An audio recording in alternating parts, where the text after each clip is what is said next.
Em Isaías capítulo 14, o Senhor Deus ele vai fazer uma advertência e nos dizer como a arrogância pode nos arruinar, né? Como a arrogância pode destruir a nossa vida. Esse capítulo é muitas vezes utilizado para falar sobre Satanás. Sim, muitos teólogos entendem que há uma figura de Satanás aqui. Outros entendem que não, isso aqui é só uma referência ao rei da Babilônia. De uma forma ou de outra, para a minha vida e para a sua vida, eu acho que é importante refletir neste sentido sobre a arrogância. Então fique comigo aqui até o final, porque eu tenho certeza que vai ser uma bênção na sua vida. Lembrando que se você não se inscreveu no canal, está chegando aqui agora, se inscreva, clicando no botão vermelho aqui embaixo. Clique no sininho e ative todas as notificações para que você seja avisado ou avisada sobre novos conteúdos. E se torne membro para que você tenha acesso a conteúdo exclusivo. Tá bom? Vamos lá? Em Isaías capítulo 14, nós vemos o seguinte. No dia em que o Senhor lhe der descanso do sofrimento, da perturbação e da cruel escravidão que sobre você foi imposta, você zombará assim do rei da Babilônia. Como chegou ao fim o opressor, sua arrogância acabou-se. Então nós vemos que esse capítulo, meus irmãos, ele começa com uma promessa. E que promessa é essa? Uma promessa de descanso do sofrimento. Após a entrada do pecado no mundo, depois que Eva e Adão pecaram, nós vemos que sim, muito sofrimento entrou, passou a fazer parte da nossa vida. Não apenas sofrimento, mas sim perturbação, uma escravidão natural. Nós pecamos, nós somos pecadores e Jesus veio exatamente para quebrar essa maldição do pecado. Quando na cruz do Calvário o Senhor Jesus disse, Tetelestai, está consumado, ele nos libertou exatamente dessa cruel escravidão que nos era imposta pelo pecado. Todavia, ainda neste corpo mortal nós somos submetidos, como diz aqui, uma escravidão, uma cruel escravidão que sobre você foi imposta. Quando você nasceu, não lhe foi perguntado se você queria pecar ou não, isso foi imposto à sua vida. A partir do momento que nós nascemos, nós sofremos. O bebê, quando nasce, ele já sai chorando. O nascimento é para a criança, para o bebê, um trauma muito grande. Então, haverá o dia em que o Senhor vai dar a mim e a você, olha que promessa maravilhosa, haverá o dia em que o Senhor dará a mim e a você descanso desse sofrimento. Descanso desse sofrimento. O Senhor Jesus está preparando esse dia para você. Tá? Você e eu não fomos criados para viver eternamente aqui. Então, nós precisamos encarar o sofrimento como uma fase da nossa vida. Mas até lá, nós vamos precisar suportar tudo na presença do nosso Deus. Naquele dia, a promessa é, você zombará assim do rei da Babilônia. A profecia de Isaías, ela sempre vai ser uma profecia dupla. Uma profecia que se aplica àqueles dias, coisas que aconteceriam próximo à profecia, 100 anos, 150 anos, e também é uma revelação para o que vai acontecer nos dias finais. O livro de Isaías ele tem esse duplo sentido. Profecias, a mesma profecia ela está fazendo referência a dias próximos e também a dias distantes. Então, naquele dia, quando isso acontecesse aos judeus, eles zombariam do rei da Babilônia. Por quê? Porque foi por meio da Babilônia que Israel se tornou cativo. E Isaías está profetizando já esse cativeiro, ele já está antecipando, mas ele antecipa também que haverá um tempo em que o Senhor restaurará a sorte do seu povo. No nosso caso, o Senhor restaurará a nossa sorte quando ele vier buscar a sua noiva, quando o Senhor Jesus vier e estabelecer novos céus e nova terra. Então nós vamos zombar do sofrimento. Olha que coisa linda! E vamos dizer exatamente como está escrito: como chegou ao fim o opressor, sua arrogância acabou-se. Satanás será preso, o diabo será derrotado e eu e você venceremos junto com Cristo eternamente.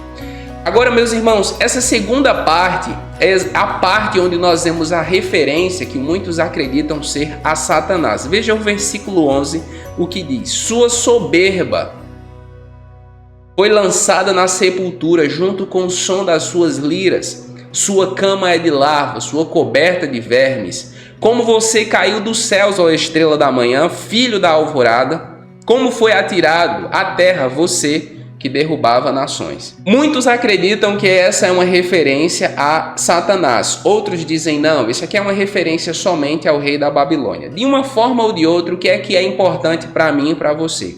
Ter cuidado com a soberba, meus irmãos. Olha o que vai acontecer à vida desse ser por causa da sua soberba. A soberba, por causa da soberba, ele foi lançado na sepultura. Sua cama é de larva, sua coberta de verme, como você caiu dos céus.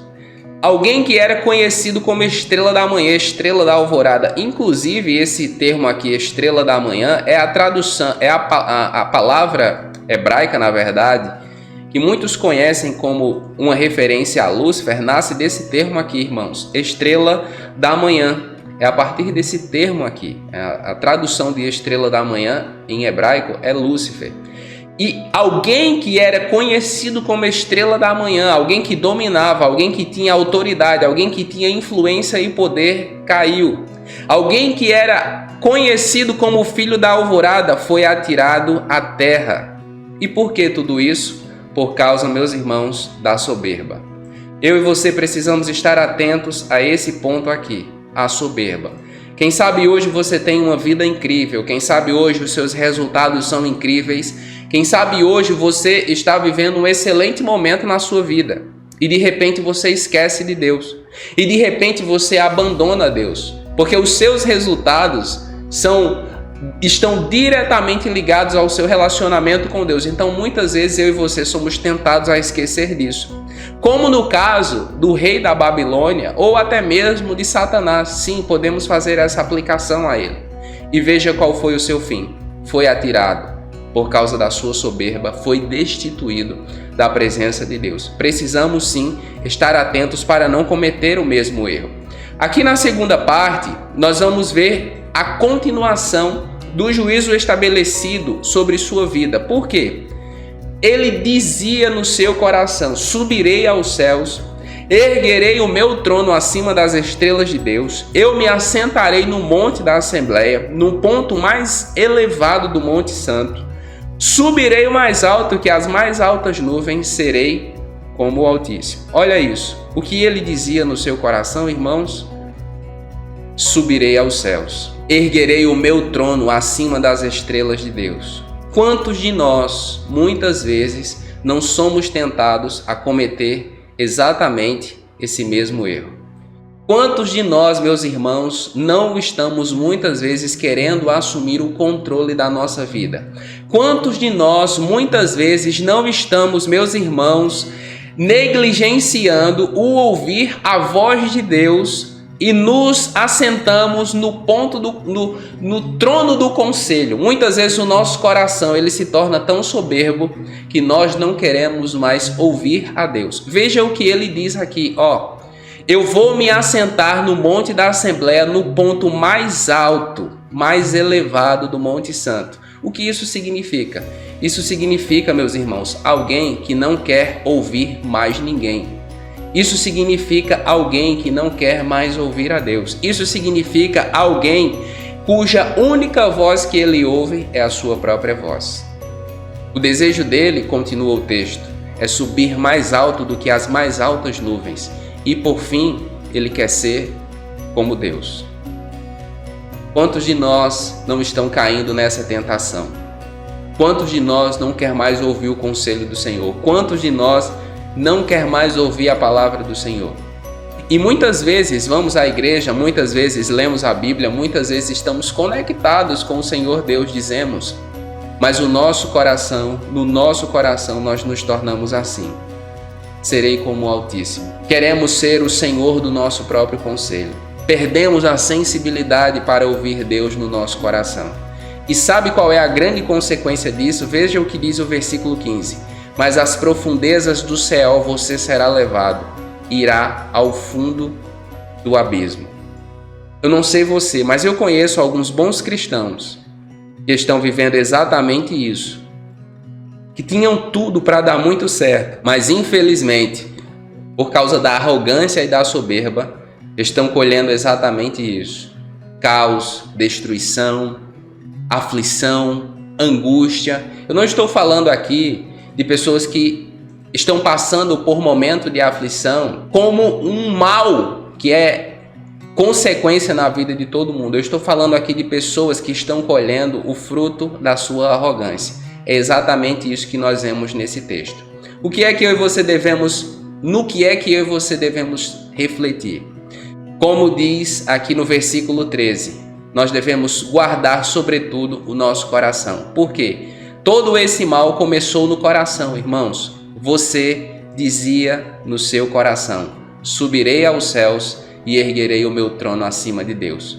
Quantas pessoas não estão querendo viver sem Deus hoje e colhem exatamente o fruto de suas ações? Caos, destruição, miséria, angústia, aflição e dor. O melhor lugar para a minha vida e para a sua vida é junto do Senhor, é perto de Deus. Nós somos criados para viver perto dele, submissos a ele. Perto dele nós vamos comer o melhor dessa terra. Amém?